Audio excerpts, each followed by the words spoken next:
advertising technology. I'm quite keen to get out of this session something a bit lighter than some previous eSports. Thought the guys before us did it very well, taught us a lot of interesting facts, and I came away feeling like I learnt something. So thanks for introing that well. We're going to look today a little bit at the games that we think are most in-play appropriate, sports betting, how some of the flaws, how eSports, if it can or cannot, fix some of those issues. And the guys here are very much data knowledgeable, so we're going to try and get some insight onto the sides of their business and what they think for the future of data and in-play in eSports. So I'll just let the guys introduce themselves. Okay, hello everybody. My name is Paul Krasnovsky. I'm founder of RTS Immunity. My background is in statistics. I study at Warwick University at the statistics department. Then I studied theory of probability at Charles University in Prague. I worked on the financial market almost 6 years for one of the biggest market making company with the interest rates in London. And 2 years ago, with my younger brother, who also studied math and physics at Warwick University, who is really keen on eSport, we just decided to start to quantify the game. And our main inspiration behind this idea was the tournament between the Deep Blue and Garry Kasparov 20 years ago, where IBM developed algorithms for quantifying chess, and finally their algorithm beat Garry Kasparov in chess. So we just decided to build a mathematical real bot which will be able to beat professional teams. But after 1.5 years of quantification, we just realized that we need to raise some money to finish our projects, and we see a huge potential now in in-play betting, because from the mathematical perspective, it's a very challenging problem. Great, thanks, Bob. Hi everybody, I'm James Watson, head of eSports at SportRadar.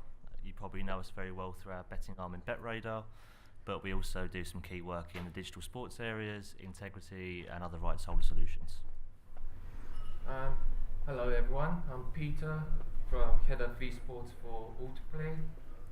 We currently the most comprehensive provider for eSports. We're covering like 19 titles on pre-match, and we've got 5 games on with live odds, and that's pretty much it. We're like about 3 years now in eSports, so I think we can start up with this session. Great, thanks. I'm going to start with some fluffier questions to ease in nicely.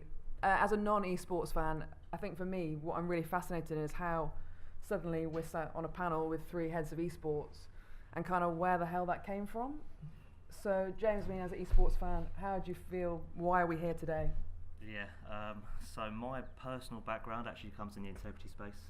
So I spent almost 3 years working in our integrity department, monitoring 11 sports for signs of match fixing and educating players on how to avoid these match fixing risks. Alex gave a great panel yesterday on integrity, and I noticed some quite significant integrity problems in the world of eSports, some cases including iBuyPower, some high profile StarCraft match fixing cases, and I originally pitched it as an integrity product through and through. What we then realised is that by harnessing a relationship with ESL, we could open up betting to the eSports world and to the normal betting community in this kind of safe and sustainable way. And sustainable is this horrible buzzword that exists in eSports at the moment. Everyone's throwing it around. But we want to make sure that eSports are offered with integrity always as a backbone. We don't want to just offer these low-level rubbish tournaments that have $1,000 prize money, because obviously the byproduct of that is you can get much more than $1,000 on the betting platforms and throw the games. Of course. That's where our kind of core expertise lies, and our partnership with ESL is letting us harness their official data and provide that to our clients. Great, and then so, I don't know how many of you in the audience went and watched the FIFA tournament yesterday that I think it was Digital Fuel were running. Yeah. I was quite amazed by the number of people around me that kind of looked disgusted at the fact that FIFA was an eSports game, which seemed a little bit mean to me, seeing that it was quite good fun. Why do you think, Peter, that in terms of the games, why is there such a kind of a love of certain games, a dislike of certain games in the terms of a competitive market and leading towards that kind of betting angle? Well, we have to bear in mind that eSports is a relatively new thing in terms of betting. It's been there only for, I would say, probably a couple of years. So I'm sure FIFA would one day be a real big part of betting in terms of esports betting, if you want to call it, or fantasy. It's just the way you want to look at it. But it's all about communities, and it's all about how mature they are in terms of the game itself and the way they see the game, so they can start betting on it. Or like you have League of Legends where you have like 100 million crowd, and yet League of Legends is probably the third game in terms of betting volumes, you would say. So you have Counter-Strike that's probably 10 times smaller in terms of the community, and yet that's probably the biggest game in terms of betting. So the two things that we talk about betting and we talk about esports, it's just the angle that you want to look at it. But from betting perspective, there's more games coming in, there's more competitive side of them that we want to look at, and there's like loads of, how do you put it, there's loads of opportunities for the industry to get involved, and I'm sure that like one day we'll be seeing more betting opportunities on esports than sports, that's for sure. And Pavel, just over to you. So do you think that actually the difficulty for an operator integrating esports, and I know that the guys on the panel before had some interesting views over separate operator for esports or whether it's an integrated product, do you think it is the fact that it is so distant from traditional sports in terms of the organisation, the people that work there? Okay, so first I completely agree with Peter that today we have three most popular titles: Counter-Strike, Dota 2, League of Legends. But the question is why these three titles are so popular for betting, especially for in-play betting industry. Next slide, please. I think that you agree that. I think that today you agree that the most popular sport for in-play betting is tennis, is a king of the in-play betting today. And what is the reason why tennis is so popular for in-play betting? There are, let's say, two main incentives what in-play punters really like. First is odds dynamic for money line, and second, frequent secondary markets. So, for example, for tennis, we just made some analysis of our trajectory for esport and tennis. And for example, in terms of tennis, number of odds jumps over 5%, which is a nice incentive for placing a new bet for bettors. It's around 4 times per 10 minutes. In terms of Dota 2, it's 2 times higher. In terms of LoL and CSGO, it's around same like tennis.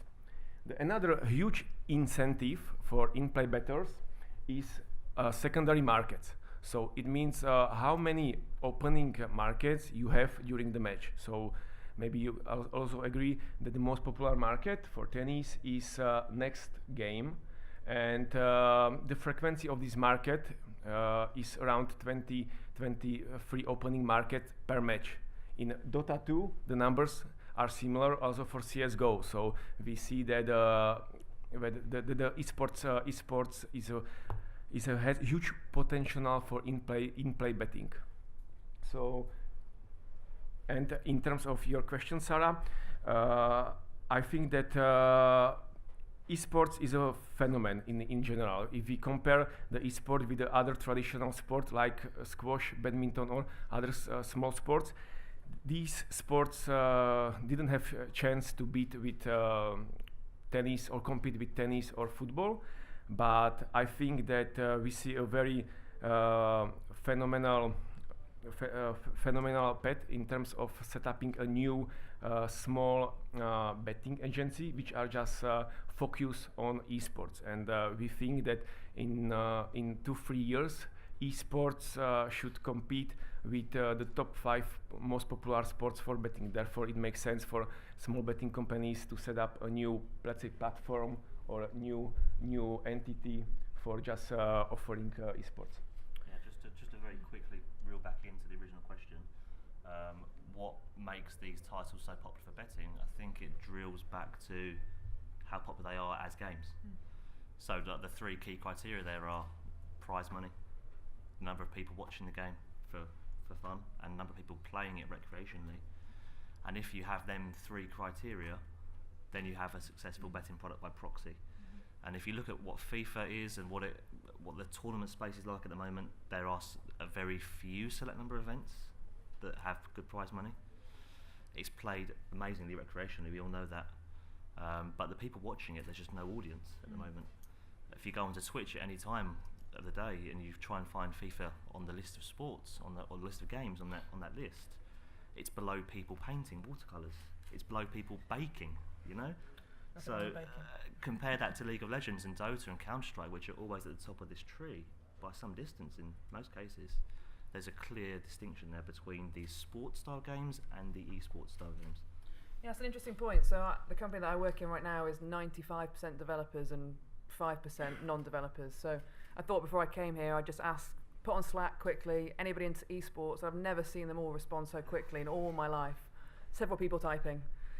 Really into eSports, but when I asked them the second follow-up question of, do you also bet on sports? The answer was, no, why would I? So a question for all of you really, for an operator, do you think that it's actually going to become a bigger idea to become an eSports only operator and then stick at what you're good at? Or are operators going to focus on eSports within their sportsbook and cross-sell to sports? Or is it going to be the opposite? It's quite a conundrum in my head as a sports fan over eSports. Yeah, I think if you look at what this Generation Z or I generation, whatever you want to call them, the generation growing up around technology and iPads, and it was mentioned on the previous panel as well. I've got a 1.5-year-old nephew who knows how to unlock an iPhone, find the YouTube app, and start watching Peppa Pig. You know, it blows my mind. What this generation is growing up doing, this kind of 15, 16, 17-year-olds, they're not necessarily watching sports in the traditional sense. They're not really playing sports as much as the older generations were. And the way they're consuming content is completely different. And you look at what these people are going to be betting on when they're of a legal age and the way that social dynamic works. Are they going to be betting on horse racing?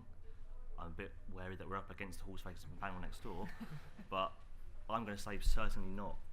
That horse racing, dog racing market is a bit wild for these guys. They're going to be more likely betting and engaging on content that they enjoy consuming. League of Legends, Dota, Counter-Strike, these eSports titles. That's what they've grown up around. That's what they're going to be betting on. So Peter, over to you. So in terms of your product and your company, are you very much looking at it as we are selling this to a potentially eSports operator, or are we trying to think about how a sportsbook operator wants to buy the data from us to plug into their platform? How are you approaching that as a company? First of all, if I can just throw a few numbers in on the topic. We've done quite a big survey across all operators that we have currently, about over 20 of them. We've got people having 1.23 eSports book accounts from the players compared to 0.17 sportsbook accounts.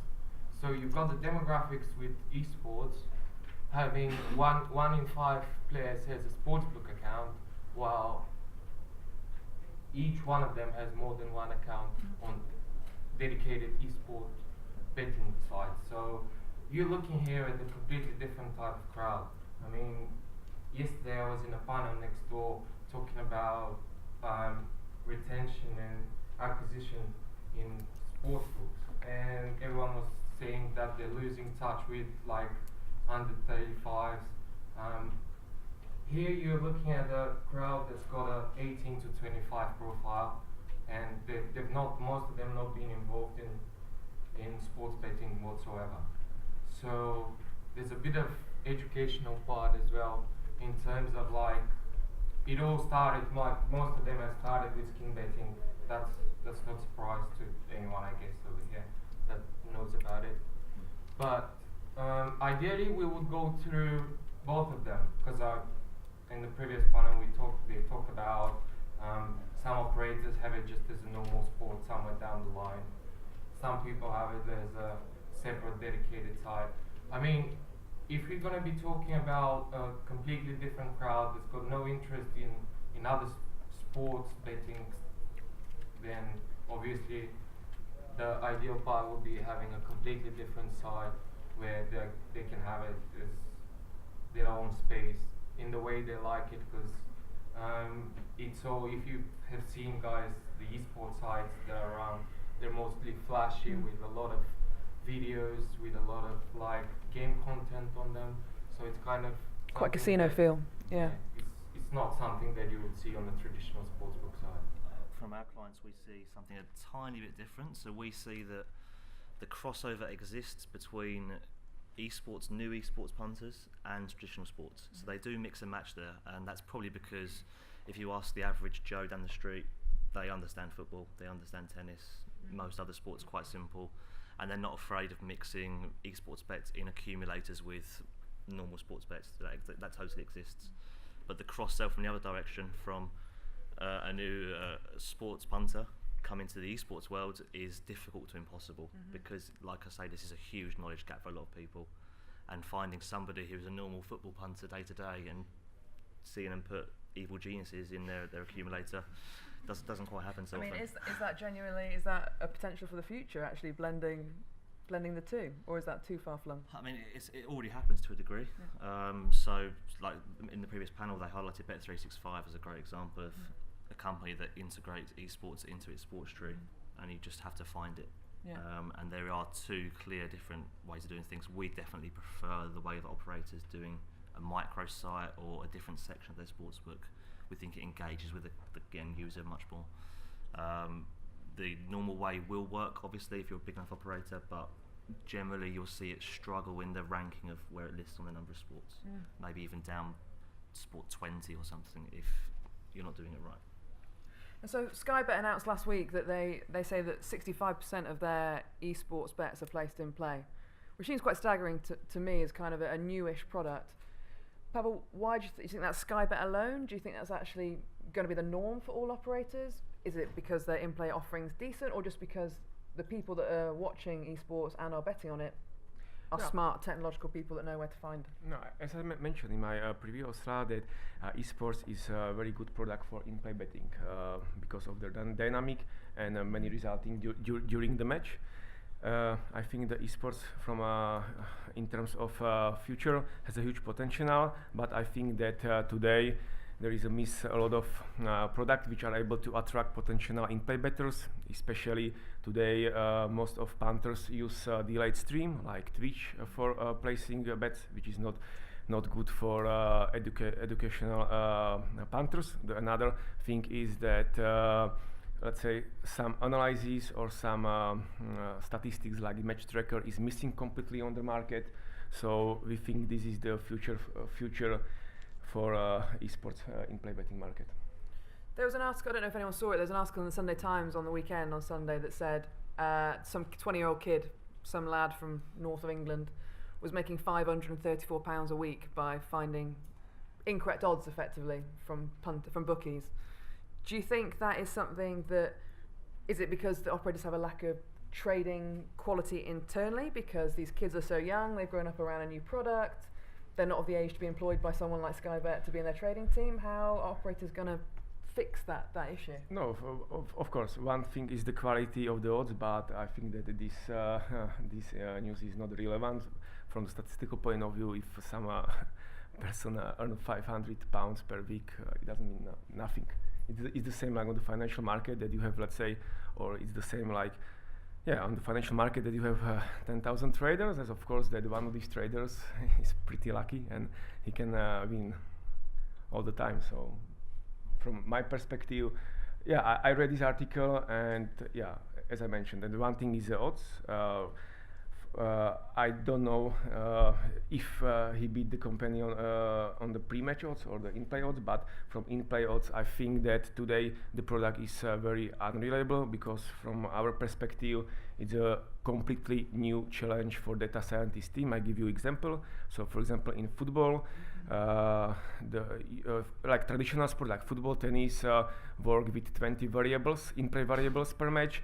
In eSports, for example, for you in League of Legends, you have more than 500 in-play variables per match. So from the data science perspective, it's a completely challenging problem, and I don't believe that in the short time some betting company are able to come up on the market with some, let's say, accurate odds.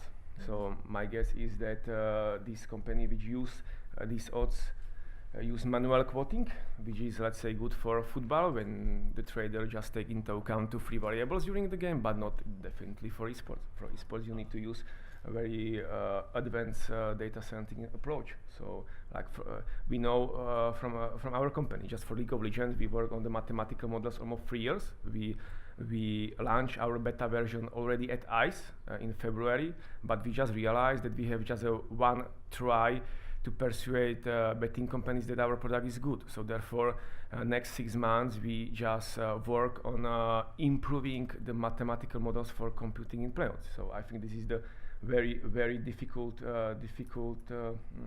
issue. So next slide, please. Maybe this is the no, this is not next slide. It's a great slide again. Great slide. Next slide from my presentation, please. Okay, so this is just the example how difficult is to quantify esports. So comparing with the traditional sports. So for example, only data sources. So first you need to combine many different data sources to get some reasonable solution. So first thing, historical data. So in football, you have some, let's say, official database for the historical data. Now for esports, nothing similar exists. So first, it just take for us 8 months to extract data from the historical matches. Then the second thing, as I mentioned, live data. In football, you use, let's say, 15-20 variables per match. In League of Legends, you have at least 500 variables. So it's a completely new approach for data scientists. Another things, which is the main difference between the traditional sport and esports, is that esports is one big theoretical code with many rules. So we call this metagame. And if you wanna build a good mathematical solution, then first you need to quantify this metagame. So I give you example. Each 3 weeks, League of Legends on Dota 2 launch a new patch. So what does it mean? That this patch changed the rules. So then your historical data are almost doesn't have any value, because you cannot use this data for calibrating your model. So first solution is just to offer odds, not very accurate, because a new patch was available. Then you can collect the data from the professional matches, which take you at least 14 days to have enough data for recalibrating your models.